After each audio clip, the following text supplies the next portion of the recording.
और इस वक्त IBC 24 के editor in chief Ravikant Mittal ji हमारे साथ में सीधे लाइव जुड़ रहे हैं और उनसे वही सवाल अविनाश हम करते हैं, क्योंकि जाहिर तौर पर सबसे बड़ा कौतूहल का विषय यह है कि पहली बार ऐसा होगा कि कोई प्रधानमंत्री छत्तीसगढ़ में रात रुकने जा रहा है और 10 साल के कार्यकाल में प्रधानमंत्री नरेंद्र मोदी पहली बार यहां पर रात रुक रहे हैं। तो रवि जी, क्या कारण है इसके पीछे?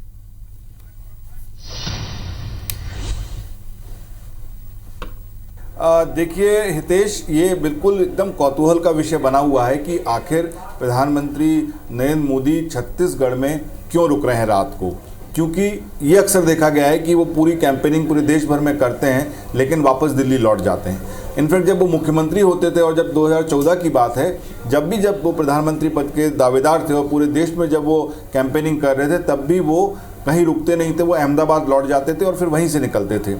अब इसके 2-3 कारण जो हमारी कई लोगों से बातचीत हुई, भारतीय जनता पार्टी में और भी लोगों से, अधिकारियों से बात हुई, 2-3 चीज़ें बात आ रही है। एक, लोगों का क्या कहना है, देखिए किसी को कुछ नहीं पता है, क्योंकि अभी 7 बजे के बाद से प्रधानमंत्री का कोई भी प्रोग्राम नहीं है, कोई भी ऑफिशियल इंगेजमेंट छत्तीसगढ़ को लेकर नहीं है कि कोई मीटिंग हो या वो लोगों से मिल रहे हों, कुछ नहीं है।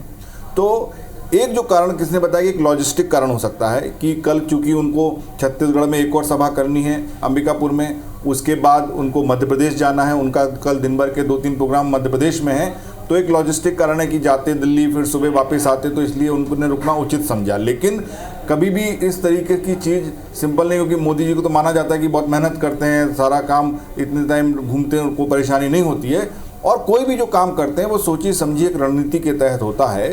तो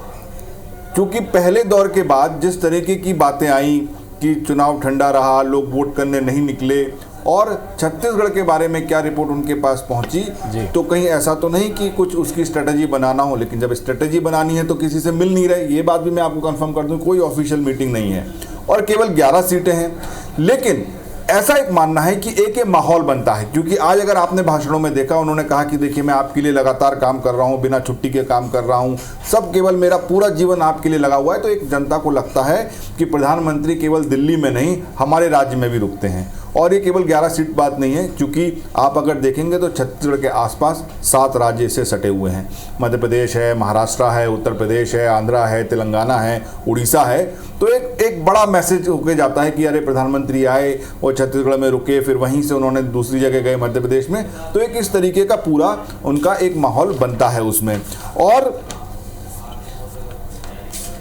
अगर वो यहाँ पे रुक रहे हैं, हो सकता है कि डिनर वगैरह के लिए अनऑफिशियली किसी को बुला लें, लेकिन ये जरूर है कि केवल एक सेंटिमेंट होने के लिए, जैसे कि अगर आपके घर में कोई बड़ा नेता आ जाए तो आपको, या कोई बड़ा अधिकारी आ जाए, तो आदमी आ जाए, तो आपको लगता है कि हाँ एक आपका प्रभाव बनता है। तो यही एक मैसेज देने के लिए वो यहाँ पर रुक रहे हैं। और प्योरली लॉजिस्टिक कारण भी हो सकता है हितेश, कोई इसमें संदेश ना हो, लेकिन ये विवेचना करने वाली बात है, चूंकि किसी को पक्के तौर से नहीं पता कि क्यों रुके, मतलब कि क्या उनके प्रोग्राम है, क्योंकि कोई ऑफिशियल प्रोग्राम 7 बजे के बाद से राजभवन में प्रधानमंत्री जी का नहीं है। तो कोई ऑफिशियल प्रोग्राम प्रधानमंत्री जी का नहीं है, लेकिन जाहिर तौर पर रात अगर वो यहाँ रुक रहे हैं तो माहौल तो बनता है, और वो माहौल बन रहा है चूंकि पहली बार कोई प्रधानमंत्री यहाँ पर रुक रहा है। बहुत शुक्रिया रवि जी, ये बातचीत और जानकारी देने के लिए।